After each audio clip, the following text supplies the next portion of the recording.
What's up, AC family? Welcome to another video. And guys, I've got some great news. A new season of my Ecosystem Vivarium series starts next week. That's right. And so this is another one of the in-between episodes before the season. So if you're new to the channel, welcome to the channel. We've got a lot of great things to show you in this video.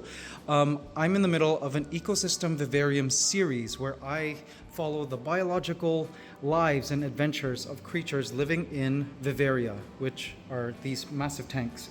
And before I enter Pandora, I just wanted to show you guys this.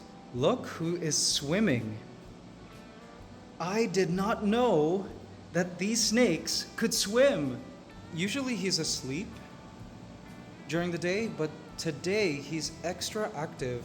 He was just up here a minute ago, and like just now I saw him swimming in the water. Whoa, he's really good. Now, if you're new, this is Valentino. He is a senior green tree python, so he's about 10 years old now, quite old. And I've had him since he was really young, and clearly he is proficient in the water. This is news to me. This is the very first time I've ever seen him swimming. And I'm so happy to have documented it just now with you guys in this episode. And he's very good at like climbing. Look, he's using the base of his tail to like prop him upwards. Wow, that's insane. Anyways, yes, so in the previous season, season 5, I placed him into this massive ecosystem vivarium rainforest habitat, which I will cover in this video. We'll even go up there to Arcadia. But let's start with Hydromeda. I was originally going to start with Pandora, but because Valentino here is such a star, let's start with him. So yeah, Valentino obviously is a meat eater, doesn't eat plants. He specializes in eating mammals and birds. Now, we've been feeding him mice. So far in here, he's eaten once since he moved in here last month. And what we do is we just feed it with tongs. But he's really adapting quite well here. Eventually, I would love for his food source, oh, there he goes.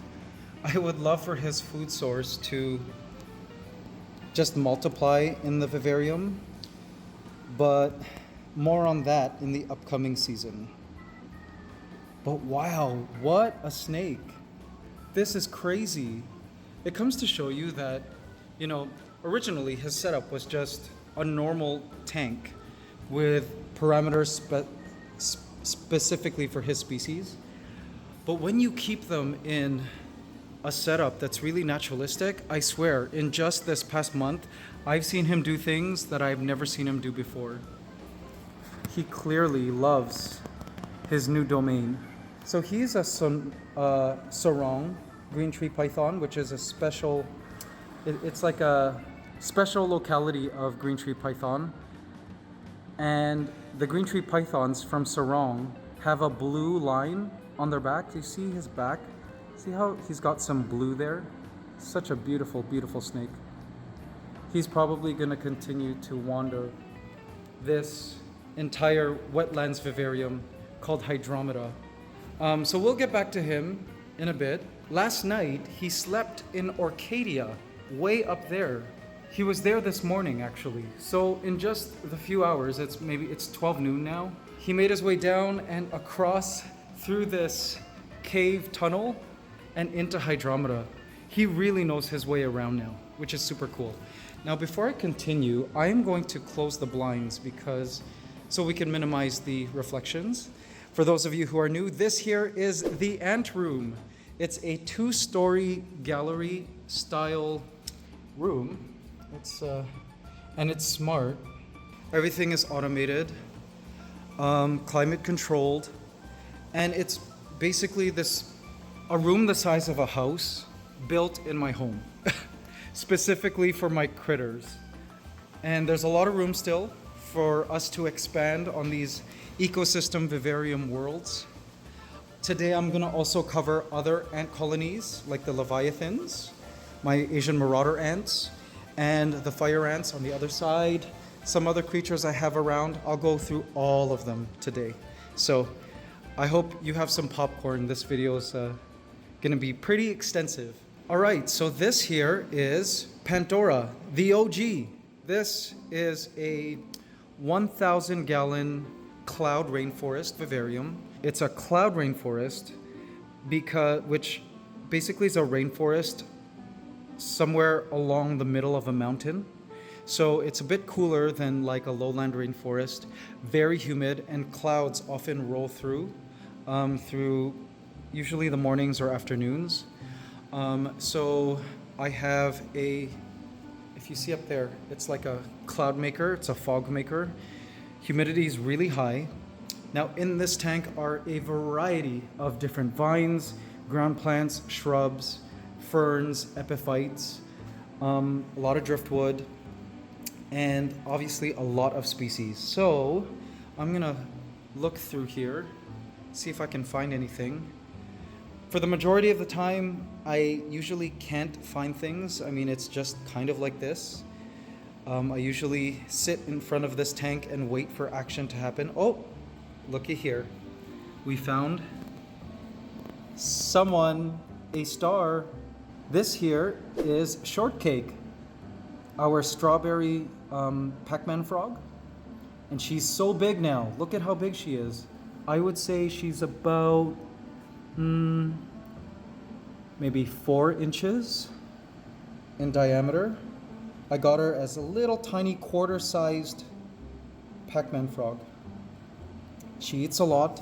I'm sure she eats all kinds of insects here in this rainforest. And she moves around. You know, she finds different spots to kind of sit like this and wait for food to pass by. And then I see here an Asian bullet ant. Yes. The Asian bullet ants here in the forest are doing quite well. They love this habitat, nice and humid, a lot of leaf litter for them to forage through. They also eat a lot of insects. That here is a piece of shed skin from Valentino. You see that skin, that complete shed way back there? No more leftover flaky skin, which she used to get in her old vivarium, or in her old tank. Sorry, it wasn't a vivarium, it was just a terrarium. She used to kill all plants I would put in her old tank, but now she's just used to plants everywhere. She doesn't really care now. I keep calling Valentino her. This is Valentino's old spot. He no longer sleeps there. I don't see him sleeping there anymore. Sometimes I'll see him curled up along here, but again, last night he slept up there, or this morning rather. The vines are really starting to explode now, you see. There are at least 2 species of vines that are competing. We have the pothos, which you guys know is a common houseplant up there. As soon as those roots reach the soil, these leaves will grow into their giant form, which you've seen in previous seasons is quite big. This is a philodendron species, also a vining plant, doing quite well. We have a monstera here, which is also slightly vining, I guess. It climbs, also doing well. And then we have a native, it's called princess vine, which grew throughout Pandora in the past. And it's starting to really explode again. What's cool is it casts off its leaves, and then the leaves send out roots. You see that? And then new vines start, which is interesting. Very resilient plant.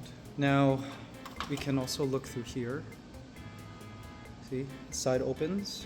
I don't see anything. Oh, I've had our yard raked of leaves, and I'm gonna put them in Pandora today. I planned on doing that today. I do this periodically to add nutrients into our rainforest here. And that's really important because, you know, oh, wait, I see the nomads. See them there? Really tiny ants. These are gnome ants. They're probably licking up honeydew, squirted out by the plant insects. There's another Asian bullet ant. Hi there, buddy. and another Asian bullet ant, which is probably gonna try to escape. All right. So in a natural rainforest, the trees will shed their leaves and thereby nourish the soil and give food to soil creatures. But in our ecosystem vivarium here, we don't have that luxury of having massive trees with a ton of leaves. So we have to create this ecosystem event and do it manually, like so, periodically. Also in this leaf litter for sure are all kinds of soil creatures which will seed into our ecosystem and make it healthier. It's good to add new DNA to the gene pool of soil creatures so that they're not all just inbreeding. See, gonna add some there. We also thereby introduce various other creatures and fungi and all good stuff. Different plants. See, I just try to stick this leaf litter into various parts there. This will be good. So this will offer food for the soil insects like springtails and isopods, and their poop will go on to nourish the soil and give essential nutrients to our plants here, which are doing quite well. So it seems whatever we've been doing so far, AC family, has been working. All right, I think that's good. There we go. Just throw it all in there. Ta-da! All right, I think we're good. So now we've got all kinds of great decaying matter to add into our ecosystem and some new nutrients. Let's have a look at Valentino here up in the trees. Hi Valentino, you're awake. This is so interesting to see him like totally active during the day. I bet he's hungry. He's probably hunting. All right guys, so here is another popular star in the series. Here we have Godzilla, my spectacled caiman. He is quite large. Look at how big he's grown. I don't know if you guys can see. He's almost 2 feet long right now. My camera doesn't do it justice, but he is large and he eats a lot. Today he ate several pieces of raw chicken with a little bit of bone included. They need calcium as well. I've put him here in this tank ever since moving him out of Pandora because I wanted him to get used to humans, used to me. See, before he used to freak out when I would approach the tank, but now he's totally at ease. And he's just a great, great animal. Let's look at his belly under the water. See him? That is one full belly. He is a fantastic, fantastic animal. Now, soon I plan on moving him outside into my outdoor pond, or possibly rehoming him to my friend's zoo. I have a zookeeper friend who has a large enclosure full of spectacled caimans. But we'll see. I really love Godzilla. Godzilla's done really, really well. Super healthy in this holding tank. And I know a lot of you guys love him. A lot of you don't love him. He was quite controversial in the series, but I just find him such a cool crocodilian. So the ant room is not just for critters, but also for incubation. So I'm incubating some pheasant eggs and some chicken eggs from my yard. I'll probably talk about that later, but I've got a lot of birds on our property. Let's move on now to this star formicarium. This here is Volcania, which of course is home to my fire ants. So they are eating right now a dead society finch. This society finch died of old age. We've had it for almost a year and a half, living in our aviary, which I will show you later in this video. So found it at the bottom of our aviary, dead, and instead of throwing away, I placed it here in Volcania, where my fire ants, the crimson knights, could just simply eat the meat. So right now it's stripping all the feathers off, and I believe the fire ants have found a way into the body, and they're gonna eat it piece by piece. There are also other pieces of chicken, like we also feed this colony pieces of raw chicken, dead fish, anything we can find really. And the ants are very thorough at stripping the meat off the bones. We also feed them superworms and insects and that kind of thing. Once they have a piece of meat in their jaws, they take, see, the pieces of food into their nest, which is inside this mountain. If you guys haven't seen the episode of Volcania and the Crimson Knights, go check it out on my channel. Really, really cool. This colony is quite old now. I think it's reaching 2 years old or 3 years old at this point. They're also eating a piece of chicken here. They love their sweets. We feed them sugar water and honey water as well. This here looks like the skeleton of some creature. Not sure what. I find they leave all the bones behind. Here's another piece of chicken. Love this colony. And I don't do videos on them often anymore, but a lot of you guys have been wondering how they were, and nothing's changed. They're just still massive, they're still ravenous, and they're still always trying to escape. But I find as long as the ants are constantly fed and there isn't a moment when they go hungry, they will not try to escape this setup. They'll just happily live here in Volcania. All right, so this here is, of course, my Surinam horned frog, also senior, very old, maybe in his final 2 or 3 years. And his name is Jabba the Hutt. Now, Jabba here is related to shortcake. They're like cousins, not the same species, but I did some research and apparently they can interbreed. So shortcake is looking like a female and Jabba here is a male. Every year he'll go into breeding mode and he'll sing and chirp. And so when he does enter that phase, I'm thinking of adding him into Pandora so he could possibly try to mate with Shortcake. I think Shortcake has a little bit more growing to do. Oh, she's turned around. She has a little bit more growing to do, but wouldn't that be cool to have Shortcake, Jabba the Hutt kids? That would be neat.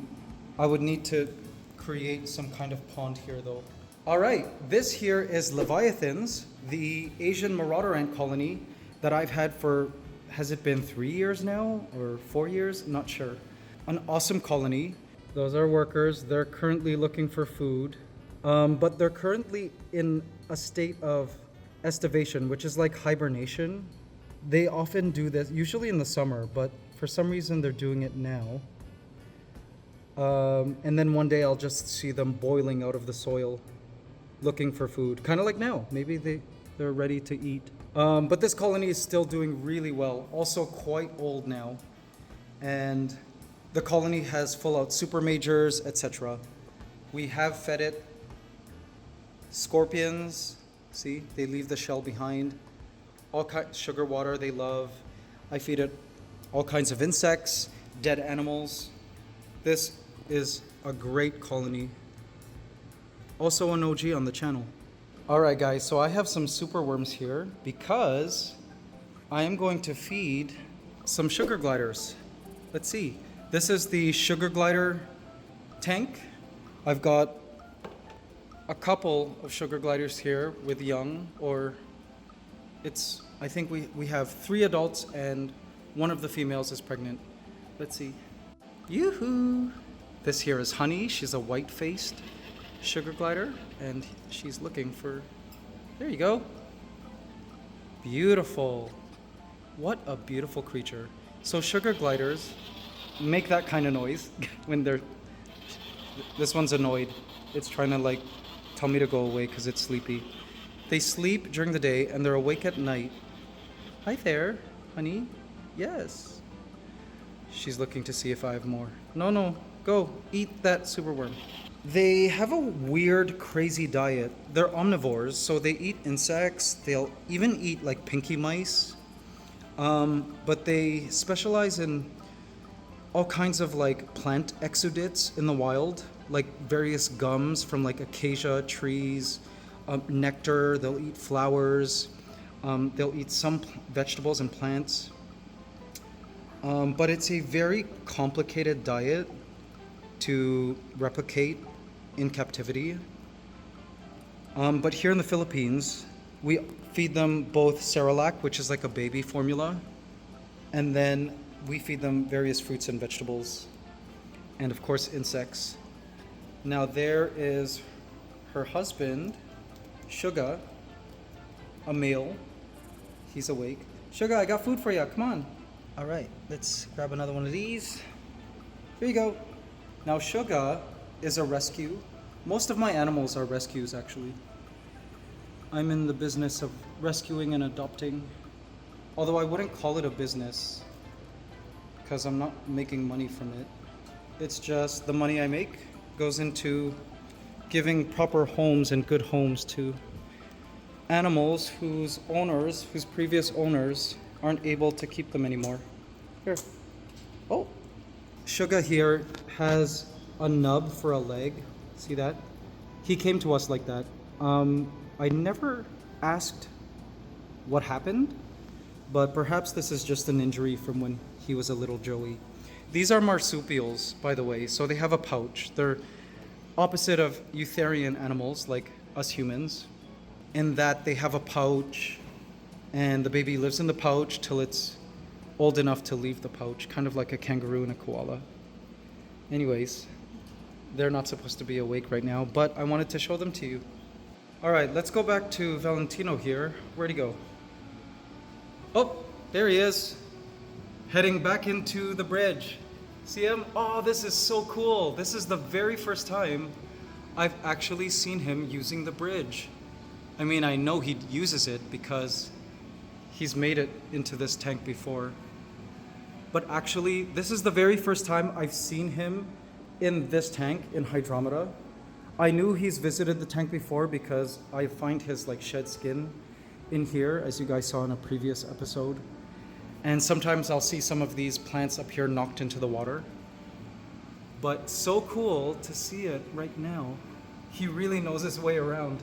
It's awesome. All right, moving along. We have here Raphael, who was also from the previous season. He is a red-footed tortoise. See him there? He's currently basking under his heat lamp, UV and heat lamp. It's an infrared bulb as well as a UV bulb. He currently has a little bit of calcium powder on his shell.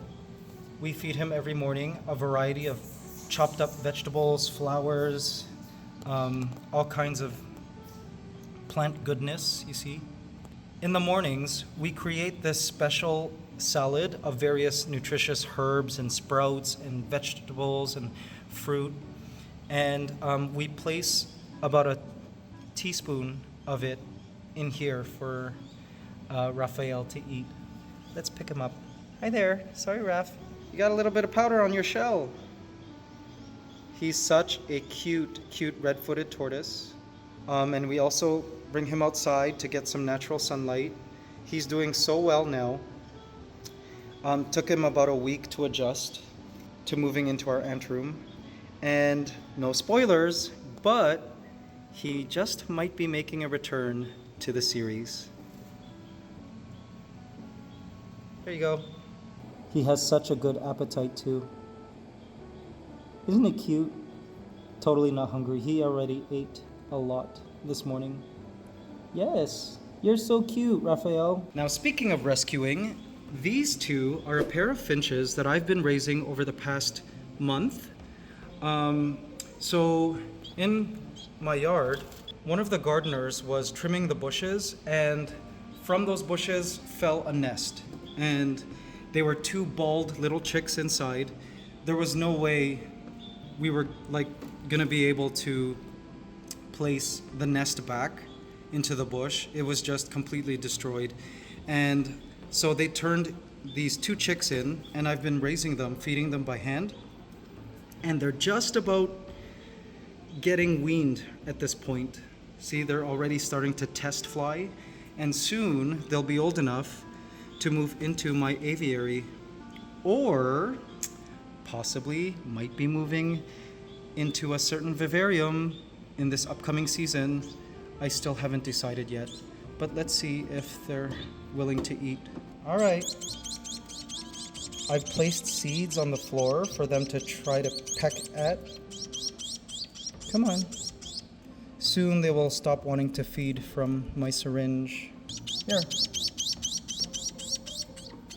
They're so cute. Are you full?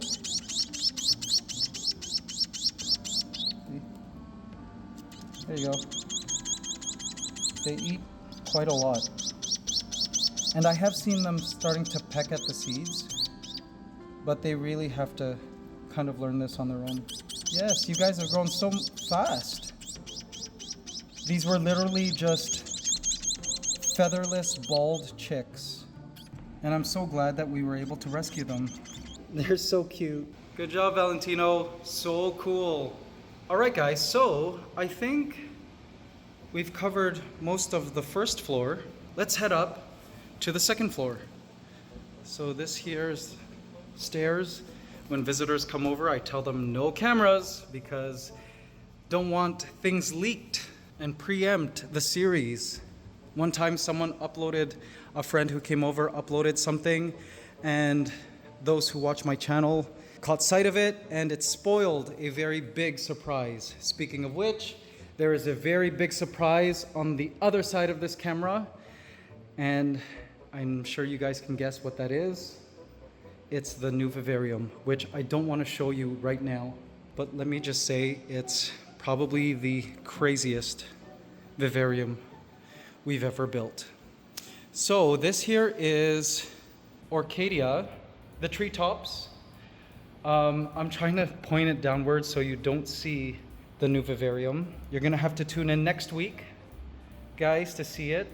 But Arcadia is still the same, still lush plant life. It looks like this bromeliad was knocked over by Valentino. We have mango that's out here, kind of rotting now. I've placed a ton of mango out here. I place a piece of mango every day out here for the blue ants. Let's see if we can find the blue ants. There's an earwig. We have a lot of earwigs up here, actually. That ant there is the red one. The red ants, see? There's a colony of red ants up here. Oh, look who I found.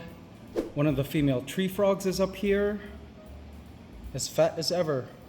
She was able to spawn this year, along with a couple of the males in here, and they laid tadpoles, which of course lived in Hydromeda, and then matured into more tree frogs. So I actually don't know how many tree frogs are currently living in our forest, but I'm guessing it's quite a bit.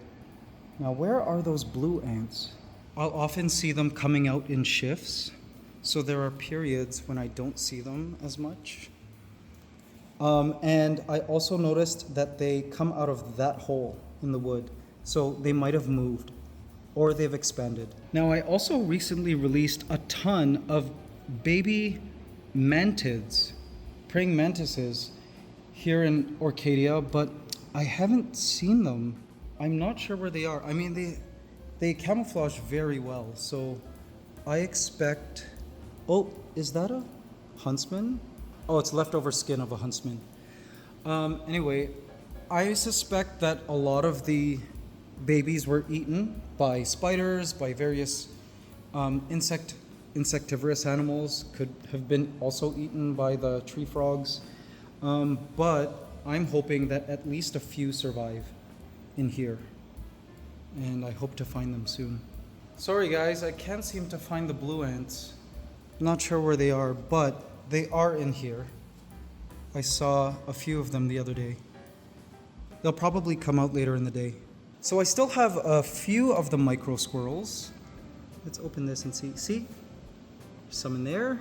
Currently looking for homes for them, but I wanted to keep 2 of the most tame ones, and I think 2 of them are sleeping there. Some of them are also sleeping under that driftwood.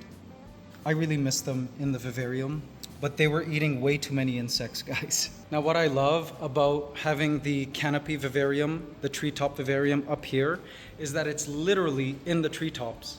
See that? This is a nice view of the forest in my yard. We are literally in the canopy. So we're at canopy level, which is really kind of cool. I love just hanging out here and staring at the forest. Various birds will fly by, and sunrise is right up there in the mornings. It's just super beautiful, and I like to hang out on this net floor. Now this carpeted platform here normally isn't here, but ever since installing Arcadia, I've had to place this here to film. When I take wide angle shots, I place my tripod here and film Arcadia way up there. There's Valentino. Hi Valentino. I'm sure you're hunting right now. That's why you're up. What a gorgeous snake. See? He's traveling through the cave. I'm so happy for him in this massive habitat. And look, like completely clean shed.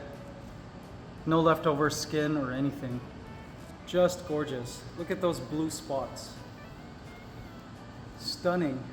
So I forgot to update on Hydromeda. Hydromeda is flourishing as usual. Not much to report here. Of course, we have a ton of fish, see tetras, all here. Plants doing extremely well.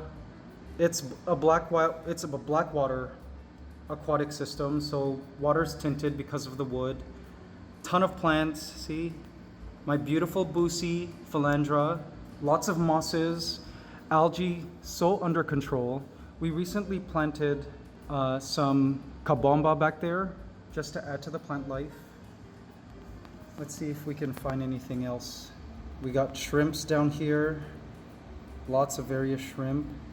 This morning I saw a pom-pom crab. See, the shrimp are busy cleaning the floor. At night they really come out. Shrimp of various colors, yellow, red, translucent, wild type. We've got this cool black one. It's pregnant. There's a blue one, well, a half blue one rather. There's Cascadia, the waterfall, see? What a beautiful, beautiful wetlands. This is really a dream. So many types of plants growing on the land area. Just gorgeous, different ferns. Now I did place a trapjaw ant colony here on this island, and I haven't seen them since I've put them in, but they were a young colony, so perhaps they're coming out when I'm not looking to hunt for insects. There are various insects in here, various snails. There's another kabomba plant, really pretty. I see some algae eaters. That's an autocat. Oh, and look, there is one of the puffers, nice and fat, hunting for snails, anything it can eat really. A lot of the quote-unquote fish experts told me that adding this would be a disaster for the ecosystem, as it was said that it would eat all my fish, it would eat all the shrimp, and clearly that hasn't happened. This is called a dwarf pea puffer fish. It's smaller than some of the other available fish, a puffer fish in the pet trade. Oh look! Look who else is here. Awesome, one of the crayfish. Now this is one of the 2 crayfish I placed in one of the recent episodes. It's still a baby, and it's supposed to be a blue crayfish, but it's not looking very blue to me right now. But it's still young, so who knows? As it sheds, it might start to show more of the blue. Either way, it doesn't matter what color it is. I find it really cool. And I really wanted to add crayfish in here because they really impact an ecosystem. They eat plants, they eat creatures, they'll eat decaying matter, very important for the ecosystem. They create cool burrows, so they move the soil medium around. And they're just so neat to look at. It'll try to catch fish. Isn't that cool? Awesome. Love crustaceans. I wonder what it's eating. Is it eating mosses? Who knows? Just looking for edibles along the bottom of Hydromeda. It kind of looks like a prawn right now. Makes me hungry. All of you from the South US, I miss having crawfish.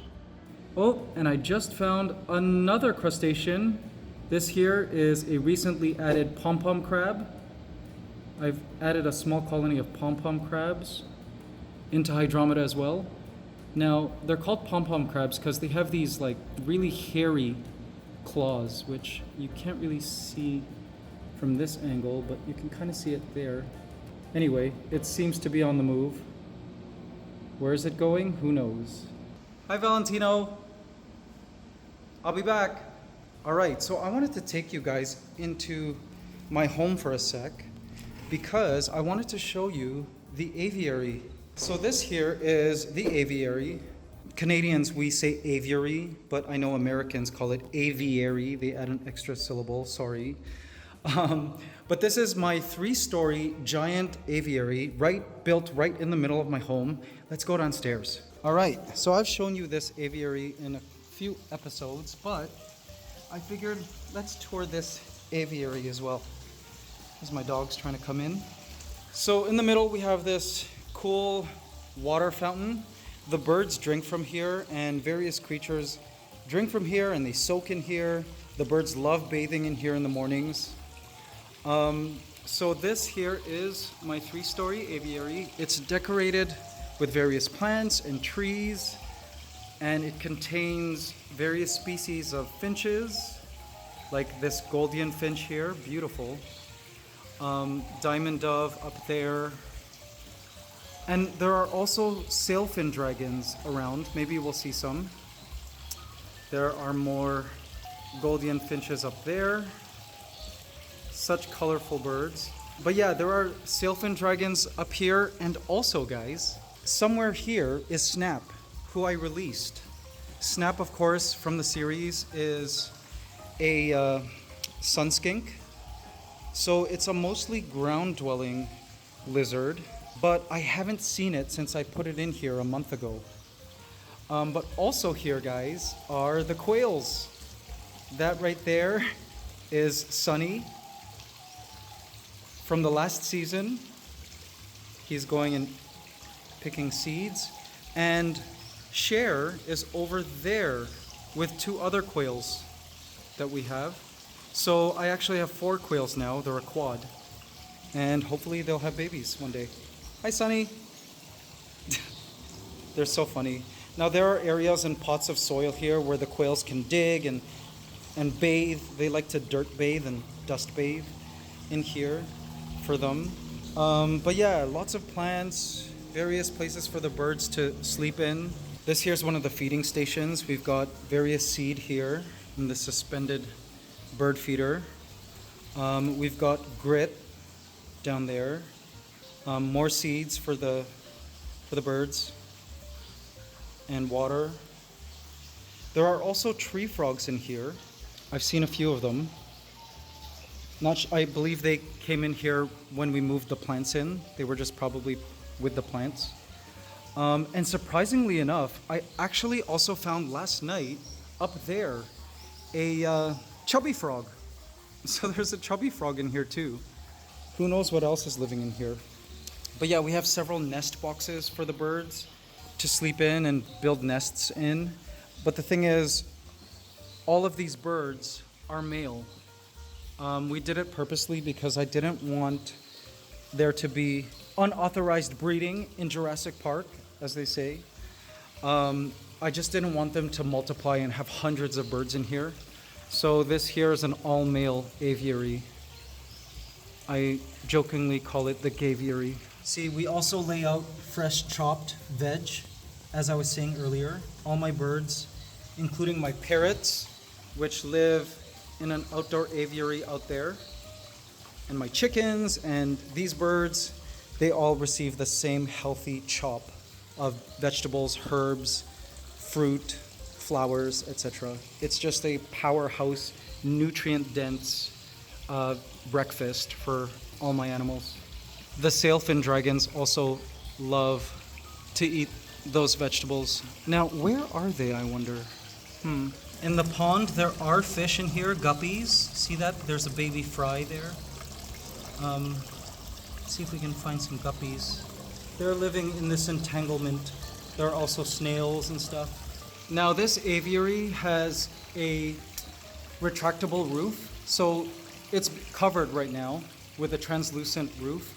But that cover we just press a button and it retracts so that the entire aviary can get natural sunlight and natural rain. We have it over the aviary right now because a few typhoons have rolled in, and we just did it to minimize the rainfall. But rain is very healthy for the plants and for the birds as well.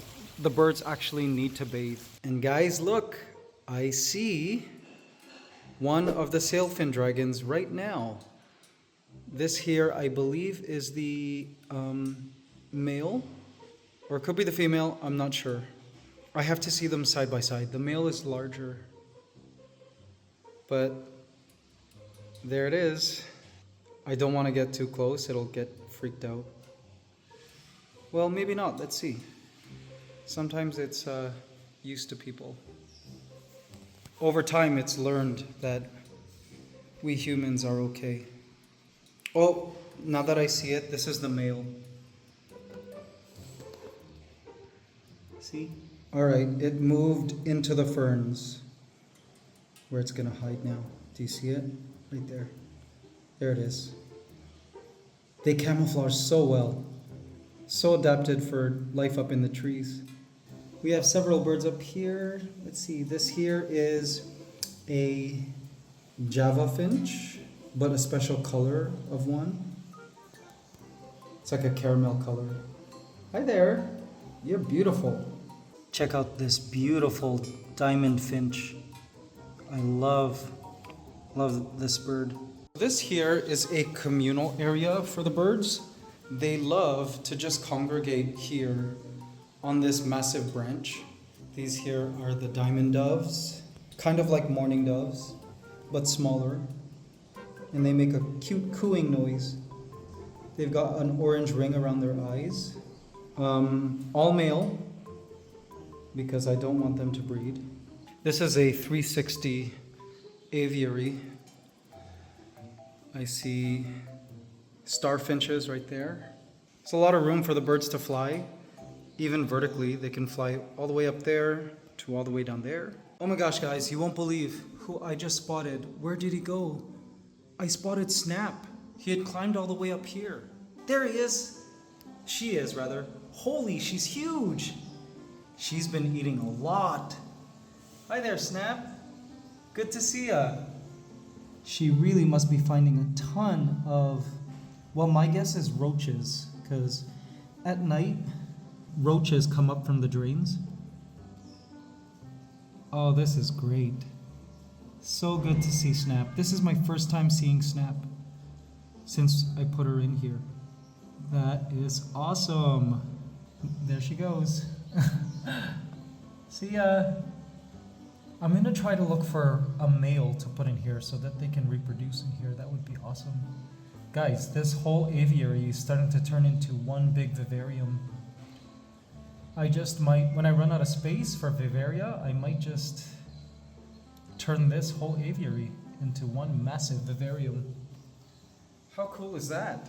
Now, if you're new to the series, I currently live out in the countryside in the middle of, well, a jungle.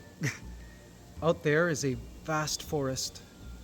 Lots of crazy creatures live in there, both arthropods and vertebrates. Lots of snakes, massive monitor lizards, all kinds of amphibians, other lizards, even pythons and cobras. But it's great out here because I grow a lot of our food. So like over there, our papaya, see the papaya tree? Every week we harvest from that tree a big papaya fruit, and that goes to myself, my team, and all the animals who eat fruits under our care. This here is a Saba banana tree, and actually this bunch of bananas is ready to be harvested today, and it will go on to feed all kinds of animals, our birds as well, our goats. I have a iguana pen in the yard, so the iguanas will eat that, and my various birds as well. In that one bunch are over 100 bananas and it's super heavy.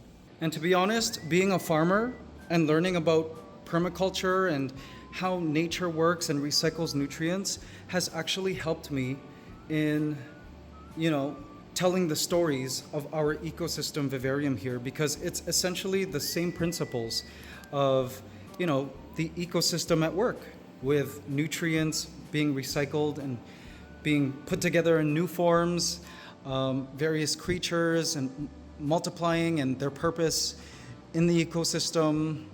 It's just basically, this is a microcosm of what's going on out there. And that's what I hope for in this series. I hope to teach people how all things are really connected, how we're all connected with all living and even non-living elements of the planet. And a lot of you really resonate with the videos, and that means a lot to me. I appreciate all the support, guys. For as long as you guys continue to watch the Ecosystem Vivarium series, I will continue to make videos. And once we run out of space in our 2-story ant room, which will be a while from now, perhaps I will turn our aviary into one massive vivarium. But a lot of exciting things ahead. Up next week, of course, is the start of season 6, which is crazy, and the debut of Vivarium 4 coming up. All right, AC family, hope you enjoyed this video. I love you guys so much, and we're gonna end it by checking out where Valentino is now. He's here. Guess he decided to turn around. All right. Bye, Valentino. AC family, we'll see you in season 6 of the Ecosystem Vivarium series. Thank you.